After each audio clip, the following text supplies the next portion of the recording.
اچھا، وہ اس کی اقسام آپ تھوڑی بتائیے نا کہ کس کس قسم کی ہوتی ہیں؟ جی، ڈائبٹیز ہماری نروس کو جب خراب کرتی ہے تو اس میں 4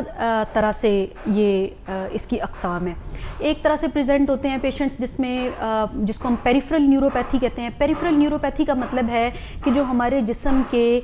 ہاتھوں اور پاؤں کے، خاص طور پر ٹانگوں کا نچلا حصہ اور پاؤں کے ایریاز، ان میں پیشنٹ کو علامات آتی ہیں جن میں مختلف پیشنٹ مختلف علامات کے ساتھ پریزنٹ کرتے ہیں، جس میں سن ہو جانا پاؤں میں یا ٹانگوں میں چیونٹیوں کے چلنے کا احساس ہونا، یا درد کا احساس ہونا، یا مریض جو ہے وہ ہاتھ اور پاؤں یا ٹانگیں جلنے کے احساسات کے ساتھ آتے ہیں. خاص طور پر رات کے ٹائم مریض کو، جس طرح ابھی سردیاں آپ جیسے کہ ختم ہو رہی ہیں، تو سردیوں میں اکثر پیشنٹس کی مین کمپلینٹ یہ ہوتی ہے کہ ہم رضائی میں یا کمبل میں پاؤں اپنے نہیں رکھ سکتے، ہمیں پاؤں باہر نکال کے سونا پڑتا ہے کیونکہ رات کے ٹائم پاؤں جلنا شروع ہو جاتے ہیں. دن کے ٹائم میں اتنا کامن نہیں ہوتا. تو یہ پیریفرل نیوروپیتھی، یعنی کہ جو جسم کے دور کے حصے ہیں جس طرح ٹانگیں اور پاؤں ہیں، ان کے نروز خراب ہونے سے یہ علامات آتی ہیں. دوسری قسم یہ ہے کہ جس میں مریض جب لیٹا ہو یا بیٹھا ہو ایک دم سے کھڑا ہو تو مریض کی آنکھوں کے آگے اندھیرا آ جانا یا چکر آ جانا، یہ بھی ایک کیفیت. اور اس کے ساتھ اس کے علاوہ مریض دل کی دھڑکن تیز ہونے کی شکایت کرتے ہیں، یا مریض کا بلڈ پریشر، ڈاکٹر کے پاس آنا تو بلڈ پریشر لو ہونا. یہ وہ والی قسم ہے جو وہ والی نروز خراب ہوئی ہیں جو خون کی نالیوں اور دل کو سپلائی کرتی ہیں. اس کے علاوہ جو نروز معدے کو سپلائی کرتی ہیں وہ خراب ہو جائیں، اور پیشاب مثانے کا سسٹم ہے یا جنسی نظام ہے، ان سارے نظام کو جو سپلائی کرنے والی نروز ہیں وہ خراب ہو جائیں تو اس کو ہم کہتے ہیں آٹونومک نیوروپیتھی، یعنی کہ یہ والی نروز خراب ہونے سے مریض کو علامات آتی ہیں. یہ دوسری قسم ہے. اور تیسری قسم یہ ہے کہ جس میں مریض کے ٹانگوں کے اوپری حصے میں یعنی تھائز کے ایریاز میں مریض کو درد ہونا شروع ہو جاتی ہے، شدید قسم کی بھی درد ہوتی ہے، سن ہو جانا، یا مریض کو پھر الٹیمیٹلی بالآخر ویکنس کی شکایت کرتے ہیں ہپ کے ایریا میں یا تھائز میں اوپر کے حصے میں درد ہونا. اسے ہم کہتے ہیں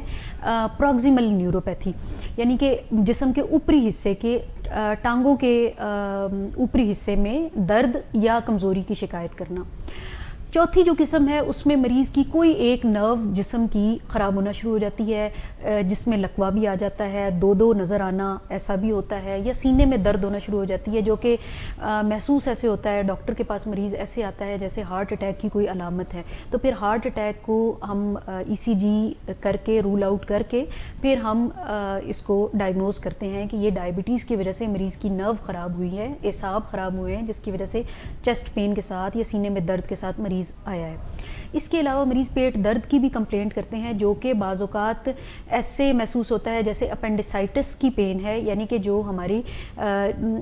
پیٹ کے اندر ایک چھوٹی سی آنت ہوتی ہے اس کو اپینڈکس کہتے ہیں، اس کی انفلیمیشن ہو جائے، اس میں سوجن ہو جائے تو اس کی وجہ سے پیٹ میں درد ہوتا ہے. اس طرح کی علامات کے ساتھ بھی پیشنٹ آتے ہیں. تو اس میں بھی پھر ڈاکٹر حضرات اپینڈیسائٹس کو رول آؤٹ کر کے ایسے ٹیسٹ کر کے کہ جس سے اپینڈیسائٹس رول آؤٹ ہو جائے کہ یہ نہیں ہے، تو پھر ہم ڈائبٹیز کی طرف آتے ہیں کہ پرابیبلی یہ ڈائبٹیز کی وجہ سے جو نرو خراب ہوئی ہیں اس کی وجہ سے پیشنٹ کو پیٹ میں درد ہو رہا ہے. اس کے علاوہ پیشنٹ جو ہم آگے چل کے بات کریں گے شیٹکا، جو شیٹک نرو ہے وہ بھی پیشنٹ کی اریٹیٹ ہو جاتی ہے، خراب ہو جاتی ہے ڈائبٹیز میں،